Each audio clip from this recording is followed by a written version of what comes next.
Hi again.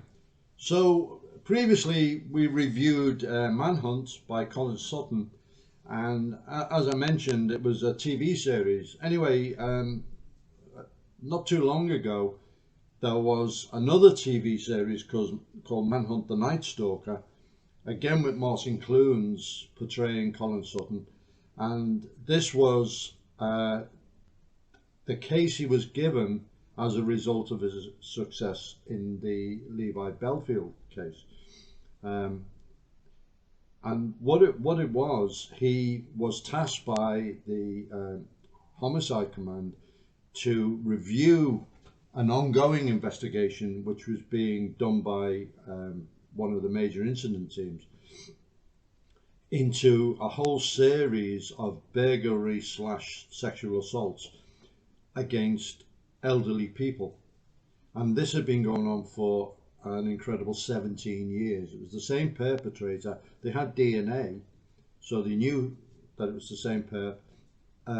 And as soon as he was identified, they would know it was him. But he wasn't in the DNA database.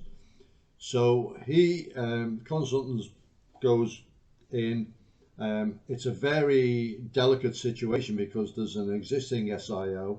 I think he was the third in the course of the 17 years, and who's pursuing a particular strategy. And without stepping on people's toes and so on, Colin Sutton decided that the strategy was going nowhere because what they were doing, they had surmised that the perpetrator was likely to fall into particular occupational categories: delivery men, handyman, repairs, that kind of thing. They knew his race; he was black. So they were going round identifying people in those occupations of that racial group and inviting them to give DNA samples. Now, the mistrust of the Met amongst certain ethnic groups is pretty high, and they weren't really getting much in the way of cooperation.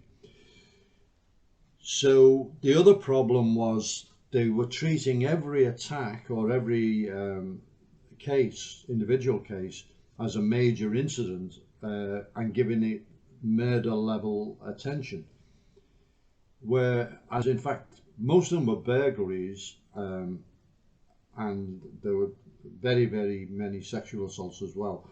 But it was a waste of resources to concentrate for an extended period of time on one, because this guy was offending at such regular intervals. So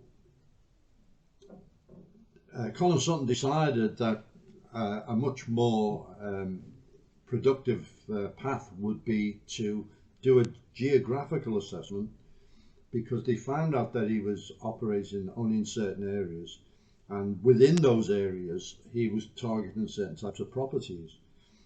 He was a very, very skilled burglar, and he was meticulous, and he spent hours sometimes with the victims. He used to talk to them and so on, and as well as abusing them. But and one elderly victim had died very soon after she'd been hospitalised with terrible sexual injuries, and subsequently died. So this was a guy who needed catching. So they looked at the geography, the territory, and he decided to approach the Force Tasking Group, which is part of the headquarters setup of the Met, who allocate resources. So the different investigating officers or different sections of the Met bid for different types of resources. So he is preparing his presentation, and he's told he's got to do it now. He's got really nothing prepared, so he does it off the cuff. But nevertheless, the two female officers he presents it to are well on board, and they say this guy's got to be stopped. and they give him the resources he's asked for. And so it's basically a massive surveillance operation. And the important thing is not to alert the suspect that this is going on, because you just move to a different area. So surveillance is put in, and within a relatively short period of time they get an alert, they see a suspicious vehicle, and the tactic is to let it run out of the area, being followed by surveillance assets, and only well clear of the area then will it be stopped in a routine manner. If the guy proves to be totally innocent, so on, no harm, no foul. Anyway, and they followed this car, and cut a long story short, the guy in it can't really account for his movements, and when they look in the boot of the car, there is suspicious items. So they arrest him, and his name's Delroy Grant, and when they run his DNA, lo and behold, he's the guy. And